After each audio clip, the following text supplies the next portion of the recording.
हिमाचल प्रदेश कांग्रेस अध्यक्ष प्रतिभा सिंह ने मंडी लोकसभा क्षेत्र से कांग्रेस की ओर से विक्रमादित्य सिंह के चुनाव लड़ने का ऐलान किया है। हालांकि पार्टी की तरफ से विक्रमादित्य के नाम की आधिकारिक तौर पर अभी घोषणा नहीं की गई है। प्रतिभा सिंह ने कहा कि इस बात से कोई फर्क नहीं पड़ता कि कंगना क्या कर रही हैं। मंडी के लोग हमेशा हमारे साथ हैं। पार्टी ने 2-3 नाम शॉर्टलिस्ट किए थे, उन पर चर्चा हुई है। अब आलाकमान मल्लिकार्जुन खड़गे पर निर्भर करता है कि वो किसका चुनाव करते हैं। पार्टी के सभी वरिष्ठ नेताओं का मानना है कि मैदान में इस बार किसी युवा नेता को ही उतरना चाहिए, इसलिए विक्रमादित्य के नाम पर लगभग सभी सहमत हो गए हैं।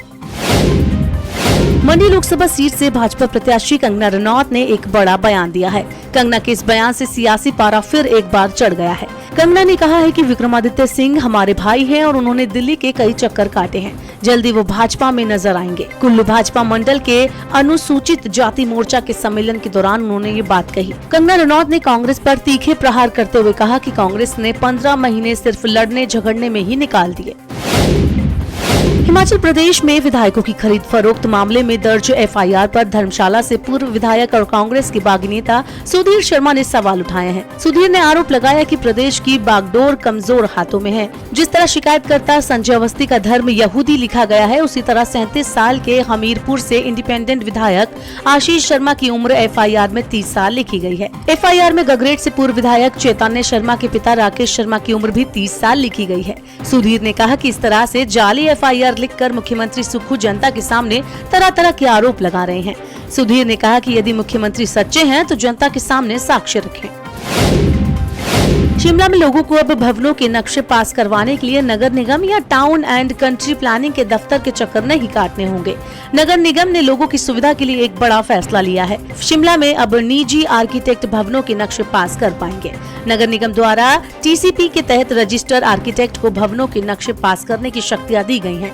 इससे जहां लोगों को दफ्तरों के चक्कर नहीं काटने पड़ेंगे, तो वहीं नगर निगम के ऊपर भी काम का भार कम होगा। निजी आर्किटेक्ट केवल 500 स्क्वायर मीटर यानी 12 बिस्वे तक के प्लॉट के नक्शे ही पास कर पाएंगे। हालांकि भवन की कंप्लीशन नगर निगम द्वारा ही की जाएगी। मैदानी क्षेत्रों में तापमान में वृद्धि के कारण लोग पहाड़ों का रुख कर रहे हैं। यही वजह है कि हिमाचल के पर्यटन स्थल अब पर्यटकों से गुलजार हो गए हैं। कारोबारियों का कहना है कि पहले के मुकाबले पर्यटकों की आमद में इजाफा हुआ है। इस समय होटलों में करीब 50 से 60% तक ऑक्यूपेंसी है। हालांकि पिछले सालों के मुकाबले पर्यटकों की आमद थोड़ी कम है। इस वीकेंड पर बड़ी पर्यटकों की संख्या से पर्यटन कारोबार से जुड़े लोगों के चेहरे खिल गए हैं और आने वाले दिनों में कारोबार के अच्छा होने की उम्मीद है।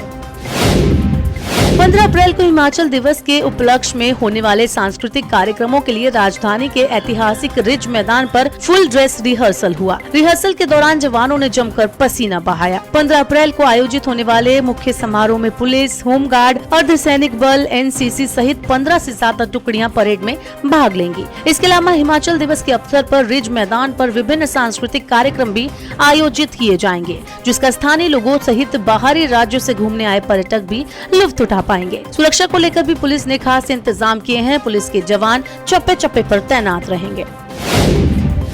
बॉलीवुड एक्ट्रेस जानवी कपूर इन दिनों अपने साउथ डेब्यू की तैयारी कर रही हैं। इसके साथ ही वो रामचरण के साथ RC-16 की शूटिंग में बिजी हैं।